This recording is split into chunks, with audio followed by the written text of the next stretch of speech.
Okay, what if you imagine your print being a really, really large scale print, like this one on the left? How would you display that in your portfolio so that it was clear that it was a really large scale print, but so that they could also appreciate the flow of the repeats and all the work you did on all of the artwork, right? Because an 11 by 17 page is only going to be, the size of like, her thigh, essentially. Um, the pattern on the right in this example would be really easy to display on an 11 by 17 page because I'm sure more than one repeat would fit on the page. But you're going to talk specifically about what if the intended scale of your print is very large, the intended actual size of the print is very large. How do we discuss that in our portfolio, or how do we portray it? Um, so let's pretend that I would very much like this print to be very, very large scale. So like that the wheel is like a foot or larger bigger. Even though I didn't design it at this scale intentionally, and I think it's good to work intentionally and to think about the scale ahead of time before you start drawing, even though in Illustrator we can scale to any size. I'm going to make this bigger, so I'm going to choose right click, transform, scale. So on one page, on our original an original colorway, on the page where the same colorway takes up the whole page, we are going to make it actual scale. Okay, so this first page should be actual scale. So let's try making it 500% bigger. So I've gone to right click, transform scale, and then I want to uncheck transform objects, right? If I leave that checked, it's going to make the whole rectangle huge, but if I uncheck it, it will only scale the pattern up and leave the rectangle the same. Okay, so this is now, I could go even bigger maybe, but this is the scale, this is the size scale that I'm actually thinking of for the clothes.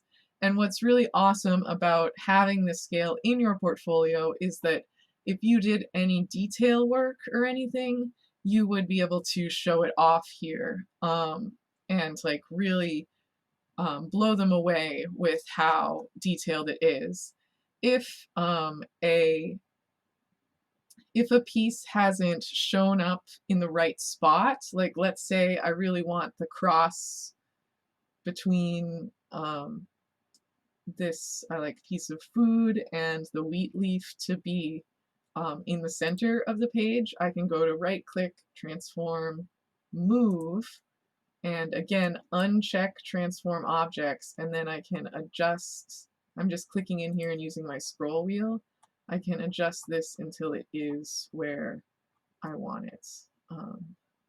Right? Something like that looks beautiful to me. Uh, and then this page remains small, or if you designed it really large, gets smaller. You should be able to see like at least 9 repeats on this, right? You should be able to see at least a repeat on either side and a repeat on the top and the bottom.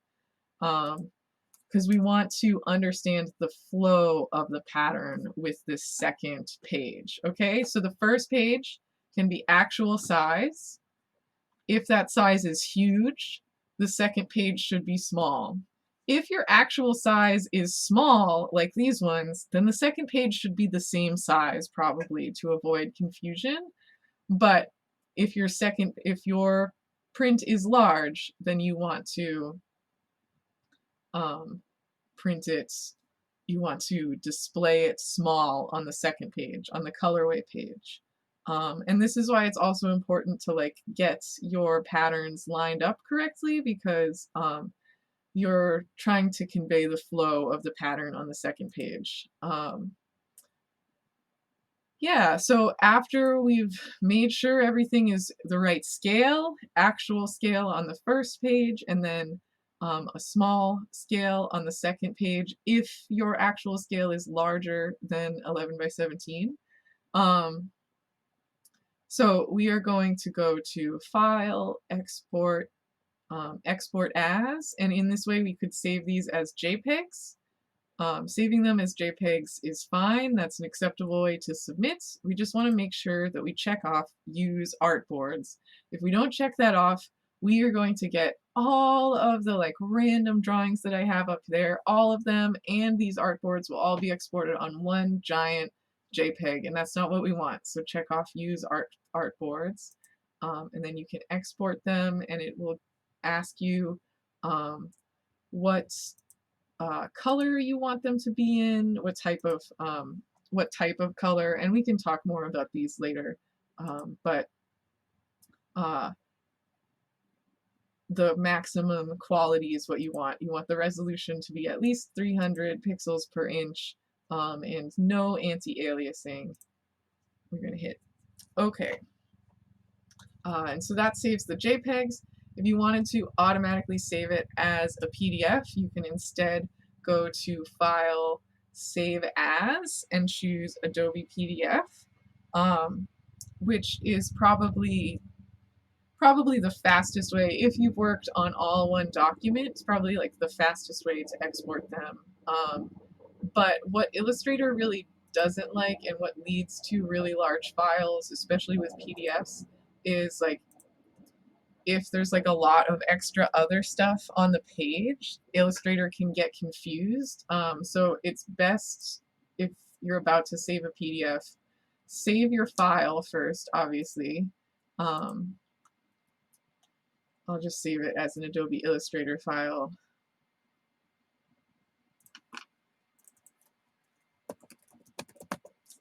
Save it as an Illustrator file, but then delete everything on the page, and then save it as, delete everything that's not essential on the page, and then save it as a PDF. And Illustrator, I think, would prefer that in general, to reduce the file size, because PDFs can save layers and stuff, and we don't really need that.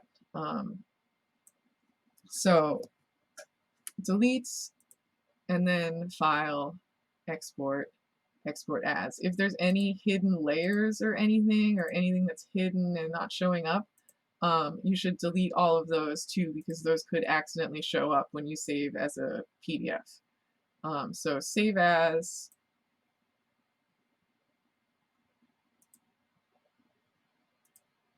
PDF. And now I'm going to close this before I accidentally save over my original Illustrator file, which had all of my artwork in it and everything. I definitely want that one. And yep, this is all good. What we don't need, especially for this, and this will help reduce the file size as well, is we don't need to preserve the Illustrator editing capabilities for this PDF. So we can now hit Save PDF. You should be saving your Adobe Illustrator file. Your .ai is what you want to open again to edit. This is just for submitting. So here it is. Zoom way out. And we could this is Adobe Acrobat Pro. And in here we can rearrange pages. Over on the right, we can choose Organize Pages. And so if we wanted to display them like this, we could do that. All of that is fine. We can also, in Adobe Acrobat, insert pages. So if there's like a document that you made on another file, you could add them into this PDF, even if it's a JPEG or whatever. You can add them back in, right? So like we exported these JPEGs on their own, we can add that back in. But of course it's already in there. So now we'll have two, but that's okay. It's converting it to a PDF. It was a JPEG. Yeah, so then we can save and submit that to the e-learning site. So let me know if you have any questions, and I hope that everything is making sense about how to get this homework done. I know there's a lot of videos, but I tried to break them up into smaller versions this week. So please let me know if you have any questions. Bye. Can't wait to see your work.